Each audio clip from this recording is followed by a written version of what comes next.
isa Waaqayyo sirraa barbaadu osoo hin raawwatin Waaqayyoon hin eeggatin. Isa Waaqayyo sirraatiif barbaadu osoo hin raawwatin Waaqayyoon hin eeggatin. Egaa macaafa qulqulluu keessaa macaafa Iyyaasuu boqonnaa tokkorraa eegallee sagalee Waaqayyoo yeroo dubbifannu boqonnaa tokkorratti Museen erga du'ee booddee Waaqayyoo gara Iyyaasuu dhufee Iyyaasuutti yeroo dubbatu argina. Sagalicharraa yeroo hubannu Waaqayyoo Iyyaasuun abboommii Museen kaa'e akka eeguuf yeroo itti dubbatu argina. Sagalicha abboommicha yoo eege caaffaticha arraba isaatirraa yoo dhabuu baate Waaqayyo isa waliin akka ta'u yeroo Waaqayyo itti dubbatu argina. Jajjabina kanaan egaa Iyyaasuun saba Israa'el dursuudhaan laga Yordaanosiin ceesise. Loloota ciccimaa Waaqayyo isaaniif lolee boojuudhaan galaa turan. Guyyoota keessaa garuu Aakaan cubbuu raawwachuudhaan gara saba Israa'elitti rakkinni tokko dhufe. Rakkinicha keessatti sabni Israa'el gara warra Aayin dhaqanii loluudhaaf yeroo deemanitti loltoonni 36 isaan keessaa dhumuu isaanii argina.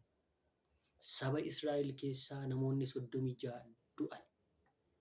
Kanarratti Iyyaasuun mataa isaatiin gombifamee kakuu Waaqayyoo duratti saanduqa kakuu Waaqayyoo duratti yeroo inni gaddee daaraa mataa isaatirratti firfirfatee maanguddoota Israa'el wajjin yeroo gaddu argina. Kanarratti Waaqayyo rakkoo gidduu isaanitti mul'ate, rakkoo gidduu isaanii jiru Iyyaasuutti mul'ise. Egaa Aakaan wanta Waaqayyo hin jaallanne saba Israa'el gidduu galche. Wanta Waaqayyo hin jaallannetu saba Israa'el kana gidduutti argama. Sababbii Aakaaniin. Wanta Waaqayyo hin jaallanne gidduu keenya yoo hin baafne Waaqayyoon akkamiin nu waliin hojjechuu danda'a?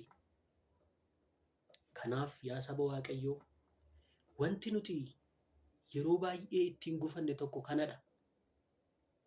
Waaqayyo sana naan jedhee, Waaqayyo waa'ee koo kana dubbatee maaf kana raawwachuu didee jennee gaaffii kaafna. Raajiin nutti dubbatame raajiin kun sobduudha. Kanatu akkas taasise natti hime garuu kun irratti hin taane jenna. Mee gara mataa keenyatti haa deebinuuti. Nuti hoo abboommii Waaqayyoo eegneerraa? Karaa inni jedhurra deddeebineerraa? Waaqayyoon isa dubbate akka raawwatuuf karaa isaaf banneerraa? Osoo yaada isaa keessa hin jiraatin Waaqayyo kana maaf naa raawwachuu dide? Sun yoo maaf naa ta'uu dide? Kuni maaf narratti ta'e? Jechuun gowwummaadha. Kanaaf gowwummaa akkasii keessaa baanee karaa Waaqayyootirra jiraachuun nuuf ta'uu qaba. Ulfina Waaqayyoo keessa jiraachuu yoo barbaanne, gargaarsa isaatiin deddeebi'uu yoo barbaanne, yaada isaa keessa jiraachuun nurraatii eegama. Isa inni barbaadu jiraachuun nurraatii eegama. Hoo'ina Waaqayyoo keessa jiraachuun nurraatii eegama. Lapheen keenya hoo'ina obbolummaa hin qabu taanan, lapheen keenya jaalala obbolummaatiin hin guutamne taanan, amantiin nu keessa jiru maaliin calaqqisiifama?